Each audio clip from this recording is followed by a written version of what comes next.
Vejamos agora a próxima questão. Com relação ao regime da solidariedade passiva, é correto afirmar que, primeiramente, o que significa uma obrigação solidária? Meus amigos, obrigação solidária é uma obrigação com vários credores ou vários devedores, cada um deles vinculado à totalidade da dívida. Portanto, se eu tenho credores solidários, qualquer credor pode cobrar a dívida inteira. E se eu tenho devedores solidários, qualquer devedor pode ser chamado a pagar a dívida inteira. Esta é a essência de uma obrigação solidária, a vinculação de qualquer uma das partes ao todo.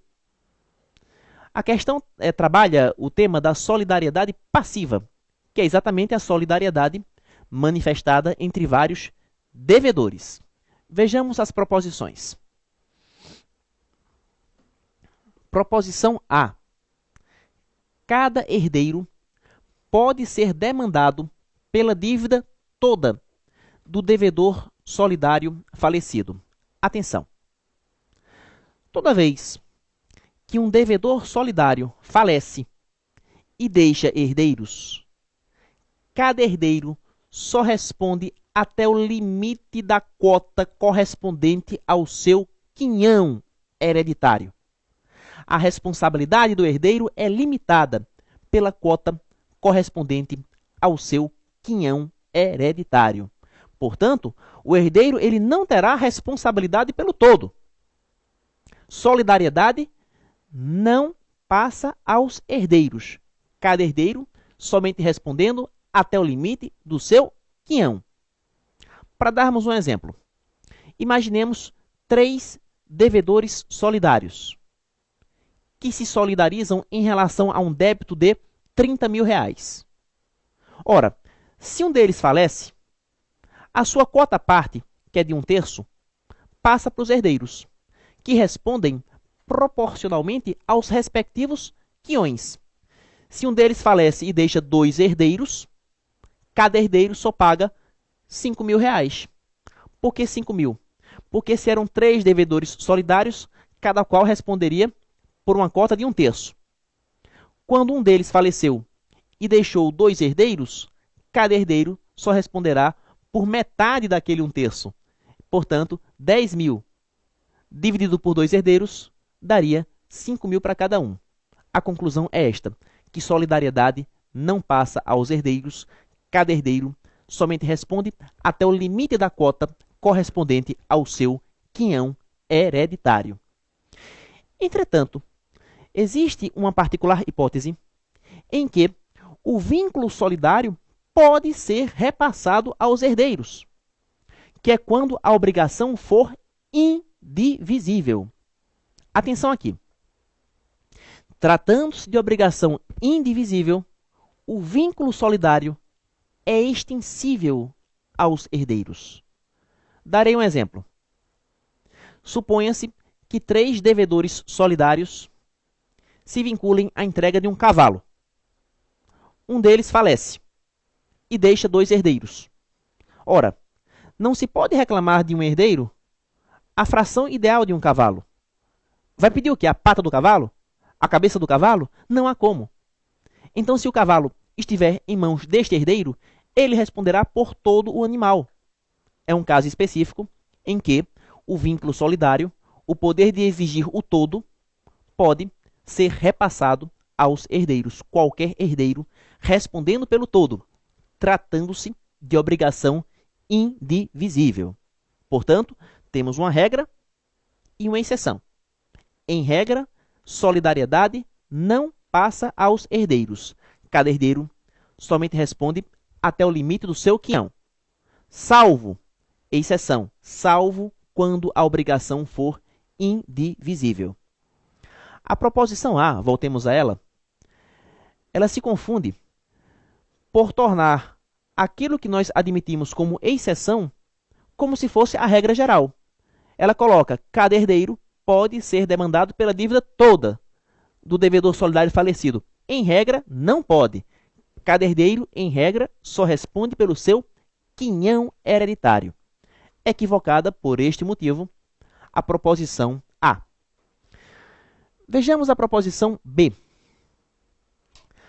Com a perda do objeto por culpa de um dos devedores solidários, a solidariedade subsiste no pagamento do equivalente pecuniário, mas pelas perdas e danos, somente poderá ser demandado o culpado.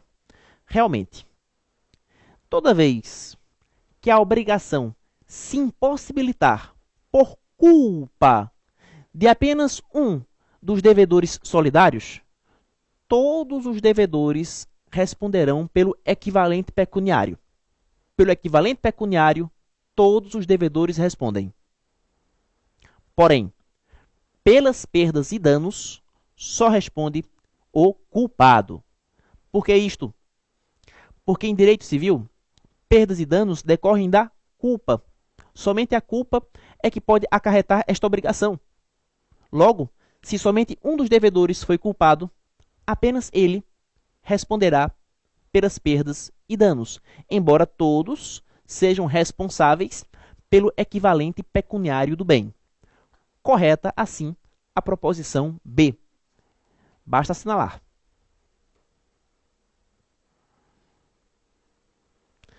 Vejamos agora o que diz a proposição C. Se houver atraso injustificado no cumprimento da obrigação por culpa de um dos devedores solidários, a solidariedade subsiste no pagamento do valor principal, mas, pelos juros da mora, somente poderá ser demandado o culpado. Atenção! Juros representam obrigação acessória. E em direito civil, o acessório segue o principal.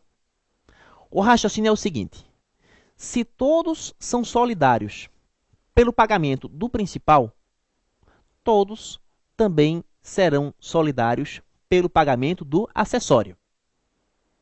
Consequentemente, ainda que somente um dos devedores solidários atrase o pagamento, todos respondem solidariamente pelos juros de mora. Pelos juros moratórios, todos os devedores terão responsabilidade solidária, ainda que apenas um deles tenha cometido o atraso. Equivocada, por este motivo, a proposição C. E por último, passemos à proposição D. As exceções podem ser aproveitadas por qualquer dos devedores solidários, ainda que sejam pessoais apenas a um deles. Meus amigos, esse termo exceção significa defesa. E no direito civil, nós temos duas possibilidades de defesa. Temos, de um lado, as exceções pessoais e, de outro, as exceções comuns. Pois bem, exceções pessoais são aquelas que somente aproveitam a uma das partes. Somente uma das partes é que pode se prevalecer de uma exceção pessoal, é que pode formular a defesa. Por sua vez, a exceção comum é aquela que aproveita a todas as partes. Todas as partes poderiam se aproveitar da defesa. É uma defesa comum a todos. Pois bem, tratando-se de exceção pessoal, somente uma das partes pode dela se aproveitar. Por outro lado, tratando-se de exceção comum, todas as partes dela podem se aproveitar. Voltando à proposição. A proposição D troca as bolas. Ela diz que as exceções podem ser aproveitadas por qualquer dos devedores solidários, ainda que sejam pessoais apenas a um deles. Falso. Na verdade, exceções pessoais só podem ser alegadas pela parte a quem aproveita, não aproveitando as demais. Por este motivo, equivocada a proposição D.